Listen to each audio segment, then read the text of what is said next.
Hi, my name is Tuan, and I will present to you our work, Generative Models Underconfident, Better Quality Estimation with Boosted Model Probability. First, I would like to introduce the task quality estimation. So quality estimation is providing quality scores along with models output during inference, which means that we will not have the ground truth to compare the output to. The most straightforward way would be to use model probability. It's trivial, it's low effort. However, people have seen that model probability is not the best quality estimator because models tend to be too overconfident of their own answer.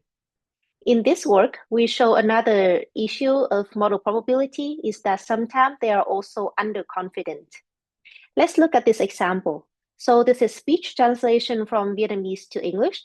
This is the source transcript. This is the goal translation. Some animals, such as elephants and giraffes. And here's the Whisper's output. As you can see, Whisper got almost everything correctly except for this token where it output raccoons instead of giraffes. Now let's take a closer look into the model probability distribution at each time step. The first case is the output after some animals such as. Here you can see that the model assigned most of the probability mass into the token elephants, which is the output, the correct output option. So here, high probability corresponds to the correct output, so as expected. In this case, some animals such as elephants and here the model assigned very low probability to all the tokens, and then in the end, the model output the wrong tokens. So low probability, wrong output, also as expected. However, in this last case, some animals, you can see that the model assigned quite some probability mass to 3 different options, like, such, or comma. And if you think about it, some animals like, some animals such as, or some animal, comma, are all correct translation. However, the probability values assigned to these options is relatively low, all below 0.5. So here is an indication that the model probability is underconfident. And we hypothesized that the reason for this is the ambiguity of the generative task.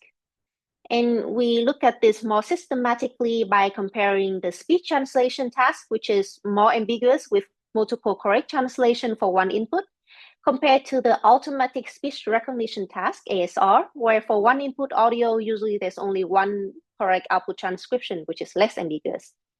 And we see that for ASR, usually the probability values assigned to the output token is very high, but for speech translation is more spread out.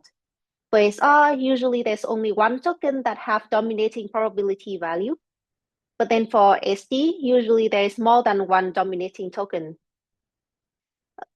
And we also did some human annotation and find that for ASR at each output step, usually there's only one correct output option, but for SD, usually there's more than one.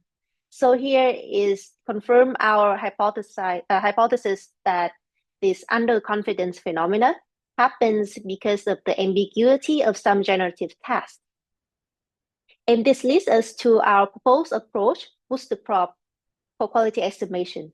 So here the general idea is that instead of using the individual probability values for quality score, we would use the total probability mass of the whole dominant cluster as the quality score. So the first step here would be to identify this dominant cluster. We would look for the sudden drop in the sorted probability distribution in order to separate the dominant token to the non-dominant tokens. We propose a heuristic. So a sudden drop happens when the probability drops by at least X%, and the drop value is larger than some absolute value epsilon.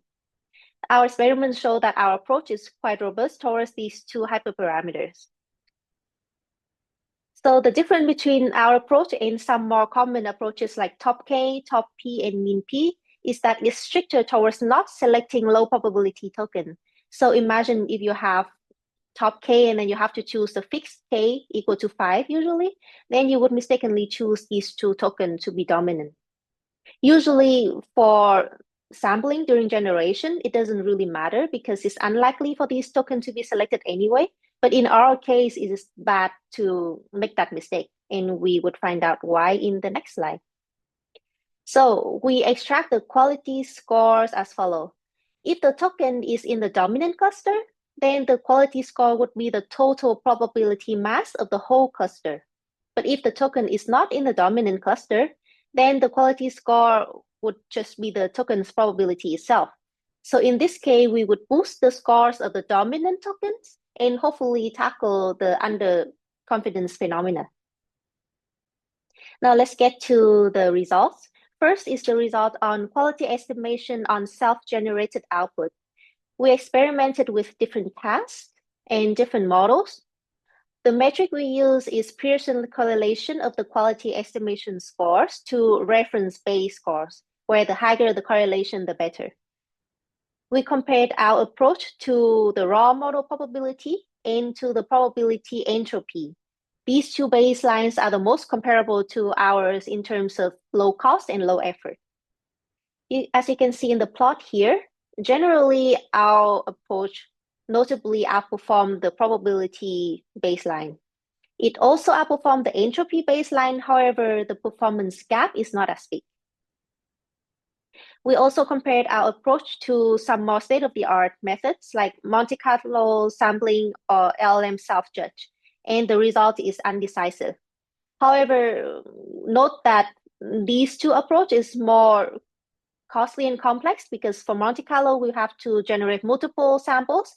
And for LLM self-judge, it is not always possible to do this for every model. So for example, for EMNLP, it can only do MT and not judging the quality of itself. Next is the result on word level quality estimation. Here we have a data set where there's some pre-generated translation and there is human annotated labels on each of the token saying that whether the token is correct or not. And we use our approach to also label this token. The matrix could be the MCC score, where the higher the better. Here is the result. Our approach still outperformed the probability baseline, and here is significantly outperformed the entropy baseline. The drawback of entropy is that it looks into the whole probability distribution without taking into account which token is selected in the end. So in this case, it just doesn't work at all. Our approach doesn't perform as good as some more costly baseline like perturbation-based QE or supervised QE. However, it is closing the gap, and in some cases, it even performs better. Like here, it performs better than the perturbation-based QE baseline. Our last result is on the effect of the generative model itself. So we do some controlled experiments where we test whisper model of different size. We measure the model translation performance in terms of XCOMET, and the QE performance in terms of Pearson. And here's the result. As you can see, as the translation performance increase, the performance of the raw model probability on self-evaluation stay consistently low. However, for BoostedProb, as the translation performance increased, the QE performance of BoostedProb also increased, which means that with BoostedProb, if we try to improve the quality of the model itself, it would also come with the improvement in the ability of doing self-evaluation.